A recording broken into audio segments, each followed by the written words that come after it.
নমস্কার বন্ধুরা, random click by Priyanka চ্যানেলে আপনাদের সকলকে স্বাগত জানাই। আজকে আপনার উপকরণ দেখে বুঝতেই পাচ্ছেন আজকে একটা কেকের রেসিপি দেখাবো, মানে আমি যেভাবে আর কি বাড়িতে বানাই। তো তার জন্য কি কি উপকরণ লাগছে আগে সেইগুলো আপনাদের দেখিয়ে দিই।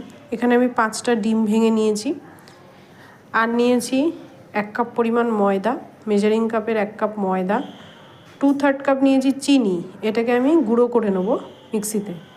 আচ্ছা, 1/4 কাপ নিয়েছি সাদা তেল, আপনারা চাইলে এখানে মেল্টেড বাটার ইউজ করতে পারেন, তাতে টেস্টটা আরও ভালো হবে। আমি যেহেতু এই কেকটি ডেকোরেশন করব ক্রিম দিয়ে, সেহেতু আমি তেল নিয়েছি। আচ্ছা, 1 টেবিল স্পুন পরিমাণ লাগবে বেকিং পাউডার, 1/4 টিস্পুন লাগবে বেকিং সোডা, সামান্য 1 চিমটে নুন, এর থেকে হয়তো আমার কমও হতে পারে, আমি জাস্ট দেখানোর জন্য নিয়েছি 1 চিমটি নুন। আর লাগছে ভ্যানিলা এসেন্স। এক্ষেত্রে আপনারা যে ফ্লেভারের কেক তৈরি করছেন সেই ফ্লেভারের এসেন্স নেবেন। আর লাগবে ভিনিগার। আচ্ছা, আর একটা জিনিস আমি বলে দিই, কেক তৈরির সমস্ত উপকরণ কিন্তু আমাকে রুম টেম্পারেচারে নিতে হবে। এইটা বলার কারণ হচ্ছে এটা যে সবাই ডিমটা ফ্রিজে রাখেন, তো ফ্রিজে রাখা ডিম দিয়ে কেক কেউ বানাবেন না। যদি ডিম একান্তই আপনাদের ফ্রিজে থেকে থাকে তাহলে অ্যাটলিস্ট 1 ঘন্টা আগে ফ্রিজ থেকে বাইরে বের করে সেটাকে রুম টেম্পারেচারে এনে তারপরে ডিমটিকে ব্যবহার করবেন। তো আমার এটা রুম টেম্পারেচারে রাখা ডিম, কারণ ফ্রিজে রাখা ডিমে কেক ভালো ফোলে না। এরপরে চলে যাব কি কি ব্যবস্থাপনা করতে হবে। ভিডিওতে সঙ্গে থাকুন, আপনারা দেখতে পাবেন। চলে এসেছি রান্নাঘরে। কেকের উপকরণ বা কেকের ব্যাটার তৈরি করার আগে আমি কি ব্যবস্থাপনা করি আগে আপনাকে দেখিয়ে দিই। এখানে আমি একটা বড় কড়াই নিয়েছি। আমি ওভেনের থেকে আমি গ্যাসে কেক করতে বেশি স্বাচ্ছন্দ্য বোধ করি।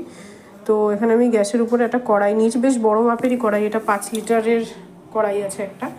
এই কড়াইয়ের মধ্যে আমি বালি নিয়ে নিয়েছি। বালি নিয়ে তার মধ্যে একটি স্ট্যান্ড বসিয়ে দিয়েছি। এটা হচ্ছে মানে এটা হাঁড়ি ঠাড়ি রাখার যে স্ট্যান্ডগুলো হয় রান্নাঘরে, সেই স্ট্যান্ড আমি বসিয়ে দিয়েছি। দিয়ে এটাকে এবার আমি ঢাকনা দিয়ে এটাকে আমি প্রিহিট করতে দিয়ে দেবো। গ্যাসটা জ্বালিয়ে আমি প্রিহিট করতে দিয়ে দেবো। এরপর দেখুন বন্ধুরা, আমরা একটা মোল্ড নিয়ে নিয়েছি। আপনারা এখানে যে কোনো সাইজের যে কোনো মোল্ড নিয়ে নিতে পারেন।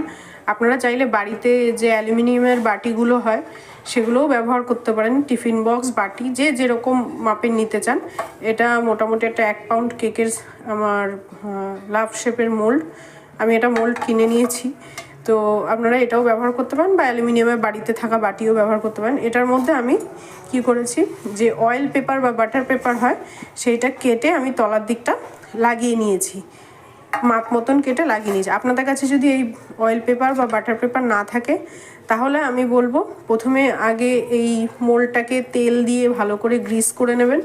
করার পরে এর ভিতরে শুকনো ময়দা দিয়ে এটাকে ঝেড়ে ঝেড়ে, মানে এর উপরটা পুরো একটা প্রলেপ মতন দিয়ে ঝেড়ে ঝেড়ে সে ময়দাটা, এক্সট্রা যে ময়দাটা আছে সেটাকে আপনি বাদ দিয়ে দেবেন। দিলে তাহলে আপনাদের এই যে মোল্ডটা আছে এটা গ্রিস হয়ে যাবে বা রেডি হয়ে যাবে কেকের ব্যাটার ঢালার জন্য। তো এই দুটো কাজ আমি সবার আগে করে নিয়ে এবার চলুন আমরা যাই কেকের ব্যাটার রেডি করতে। চলে এসেছি কেকের ব্যাটার করতে। সবার আগে এই যে ডিমটা রয়েছে, ডিমটার মধ্যে থেকে আমি কুসুমগুলোকে আলাদা করে নেব। কিচ্ছু না, জাস্ট হাত দিয়ে এরকম ধরবো, কুসুমগুলোকে ধরে হাতে একটু ঝাড়া দিলেই দেখবেন কুসুমগুলো আলাদা হয়ে গেছে।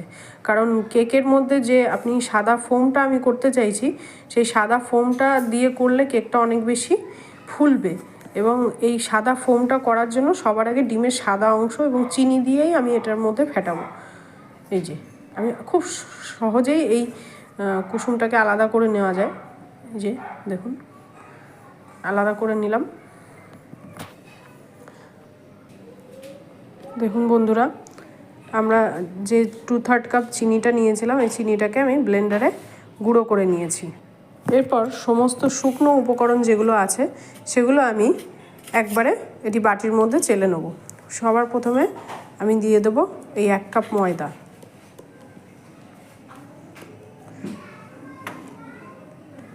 1 টেবিল স্পুন বেকিং পাউডার,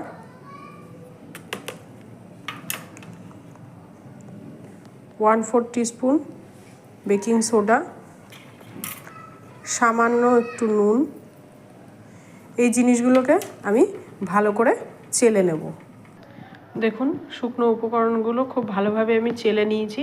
চেলে উপকরণগুলো আমি ভালো করে মিশিয়ে নিয়েছি। আপনারা চাইলে 2 থেকে 3 বার এটিকে চেলে নিতে পারেন।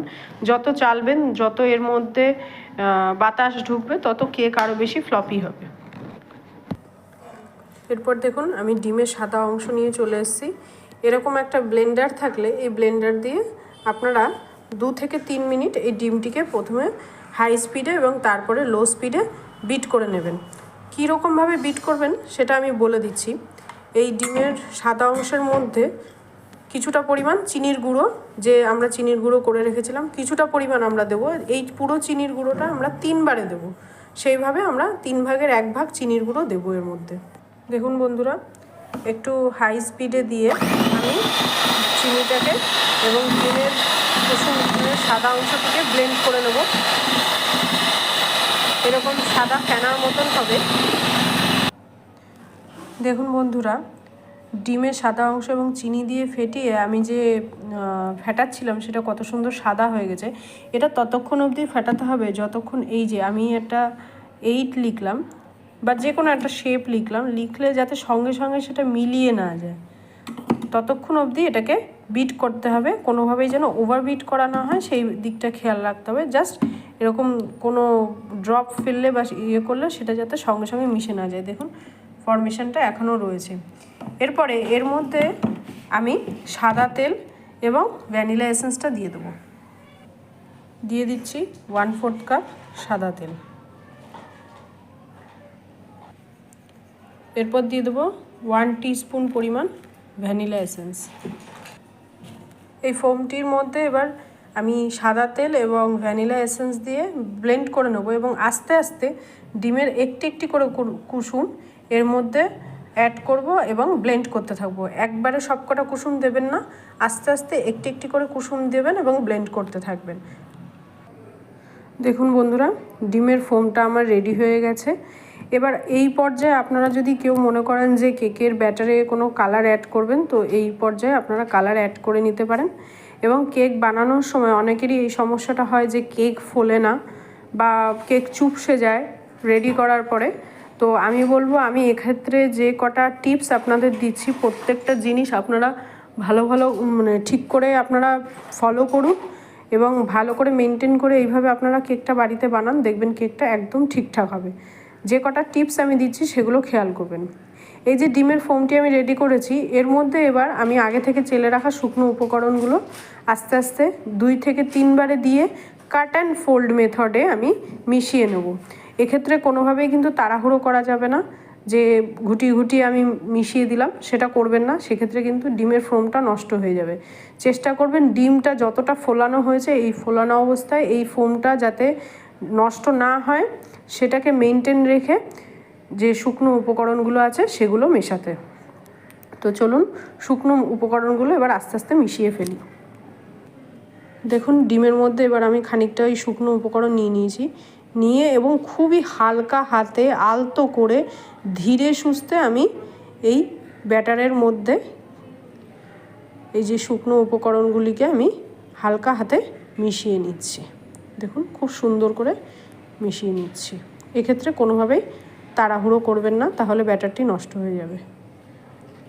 একবারের জায়গায় দুবার, দুবারের জায়গায় 3 বার। দেখুন আমি অর্ধেকটা মতন এই শুকনো উপকরণ নিয়েছি, পুরোটা নেইনি। তো অল্প অল্প করে দিয়ে এটাকে মিশিয়ে দেবেন। আমি কাছ থেকে আপনাকে ব্যাটারটা দেখিয়ে দিচ্ছি এবং চেষ্টা করবেন যেন কোনো রকম কোনো লাম্প না থাকে। এই যে দেখুন ছোটো ছোটো দলা দেখা যাচ্ছে, এগুলোকে খুব ভালো করে মিশিয়ে নেবেন হালকা হাতে, দেখবেন আস্তে আস্তে মিশে যাবে। দেখুন বন্ধুরা, আমি কেকের ব্যাটারটাকে রেডি করে দিয়েছি। এই কেকের ব্যাটারটাতে দেখুন আমার কোনো লাম্প নেই। আপনারা যেটুকু যা দেখতে পাচ্ছেন এগুলো এয়ার বাবেল আছে নিচে, দেখুন আমি ফাটিয়ে দিচ্ছি, দেখে বোঝা যাচ্ছে এগুলো এয়ার বাবেল, কোনো ময়দার কোনো লাম্প নেই। খুব স্মুথ একটা পেস্ট হবে। এরপরে আরেকটা ট্রিক্স আমি বলছি। এই অবস্থায় অনেকে কেক করতে রেডি করতে বসিয়ে দেন। তো আমি বলবো, এই যে আমি একটা ভিনিগারের কথা বলেছিলাম, ভিনিগারটা আপনারা 1 টিস্পুন পরিমাণ এর মধ্যে দেবেন। দিয়ে খুব তাড়াতাড়ি করে কেকের ব্যাটারটাকে মিক্স করে আপনারা বেকিং করতে বসিয়ে দেবেন। এই কথাটা আমি কেন বলছি, এই যে ভিনিগারটা আমি কেকের ব্যাটারের মধ্যে যে বেকিং পাউডার এবং বেকিং সোডা দিয়েছি তার সঙ্গে রিয়াকশান করে কেকটাকে খুব সুন্দরভাবে ফুলিয়ে দেবে এবং কেক রেডি হওয়ার পরে কোনোভাবে চুপসাবে না এই ভিনিগারটার জন্য। তো আপনাদেরকে বলবো কেকের ব্যাটারে সামান্য পরিমাণ ভিনিগার দিয়ে তাড়াতাড়ি করে মিক্স করে আপনারা এটা মোল্ডের মধ্যে দিয়ে বেক করতে দেবেন। দেখুন বন্ধুরা, আমি কেকের ব্যাটারটিকে ভিনিগার দিয়ে মিশিয়ে রেডি করে আমি কেকের মোল্ডে ঢেলে দিয়েছি। কেকের মোল্ডে ঢালার পরে একটুখানি ব্যাটারটাকে এরকম কাঠি দিয়ে একটু নাড়িয়ে দেবেন। তার কারণ হচ্ছে কেকের যে বোলটার মধ্যে আমরা কেক ব্যাটারটা মিক্স করি অনেক সময় হয় সমস্ত প্রোডাক্টসগুলো জায়গা মতন যায় না, সেই জন্য উপরের দিকটা চুপসে যায় অনেক সময়। তো আপনারা যদি এরকম একটা কাঠি দিয়ে মিক্স করে দেন তাহলে সেটা ভালো হয়। এবং কেকের মোলটাকে এরকম আস্তে করে দুবার ট্যাপ দিয়ে দেবেন, যাতে কি হয় নিচে যে এয়ার বাবলগুলো আছে সেগুলো যাতে বেরিয়ে যায় এবং কেকটা যাতে ফার্মলি কুক হয় এবং সুন্দর শেপ মতন এটা যাতে বেক হয়ে যায়। এরপরে আমি এটা আমার আগে থেকে প্রিহিট করা কড়াইয়ের মধ্যে আমি দিয়ে দেবো। দেখুন বন্ধুরা, আমি এটা কড়াইয়ের মধ্যে দিয়ে দিয়েছি এবং এটাকে আমি ঢাকনা আটকে দেবো। দিয়ে আমি 25 মিনিট পর্যন্ত অ্যাটলিস্ট এটার ঢাকনা খুলবো না। এটা রেডি হতে প্রায় 30 থেকে 40 মিনিট সময় লাগবে। তো আফটার 25 মিনিটস আমি এর ঢাকনাটা খুলে দেখব। বারবার কেক বেক করতে বসিয়ে বারবার কেক আর কি ঢাকনা খুলে দেখলে সেটা কেকটা ফোলে না। তো 25 মিনিটের আগে আমি এটা কোনোভাবেই খুলবো না। আপনারা দেখুন গ্যাসের ফ্লেমটা আমি একদম লোতে রেখেছি, সিমে রেখেছি। এইভাবে রেখেই আমি এটাকে 25 মিনিট বেক করব। দেখুন 35 মিনিট বাদে আমি এটা খুলেছি। আমার ব্যাটারটা একটু বেশি দেওয়া হয়ে গেছে, যার জন্য আমার মোলটা উপচে পড়ার মতন অবস্থা হয়েছে। তো কেকটা মোটামুটি ড্রাই লাগছে, তাও আমি এরকম একটা কাঠি দিয়ে এর মধ্যে পোক করে দেখব যে এটা পুরো ক্লিন আসছে নাকি। দেখুন সম্পূর্ণ ক্লিন আসছে। এরকম 2-4 জায়গায় আমি এরকম ফুটিয়ে ফুটিয়ে দেখব। এরকম ক্লিন আসলে তাহলে বুঝবেন যে আপনাদের কেকটা বেক হয়ে গেছে। এরপরে এই কেকটা কিন্তু আর ওভেনে রাখা যাবে না, সঙ্গে সঙ্গে আপনারা গ্যাস বন্ধ করে এই গরমের থেকে নামিয়ে রাখবেন। দেখুন কত সুন্দর কেকটা ফুলেছে। এর পরের ভিডিওতে আমি কেকের ডেকোরেশন সম্পর্কে আপনাদের ডিটেলস জানাবো। বন্ধুরা, কেকটা সম্পূর্ণ ঠান্ডা হওয়ার পরে আমি ডিমোল্ড করে নিয়েছি। এবার কেকের পেছনের দিক থেকে আমি আস্তে করে এই কাগজগুলো আমি তুলে দেব।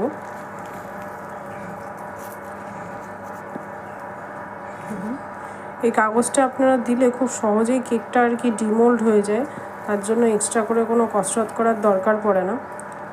দেখুন এবং দেখুন কেকটা কত সফট হয়েছে। আর একটু ভালোভাবে আমি দেখাই, দেখুন কত সফট হয়েছে কেকটা, ঠিক আছে? দেখুন বন্ধুরা, কেকটা সম্পূর্ণ রেডি হয়ে গেছে। এরপরে আমি কেকটি কেটে স্লাইস করে ডেকোরেশন করব। পরবর্তী ভিডিওতে আপনাদের ডেকোরেশনটা দেখাবো। আপনাদের যদি আমার এই কেকের রেসিপিটি ভালো লেগে থাকে তাহলে চ্যানেলটিকে সাবস্ক্রাইব এবং লাইক এবং কমেন্ট করে আমার পাশে থাকবেন। ধন্যবাদ।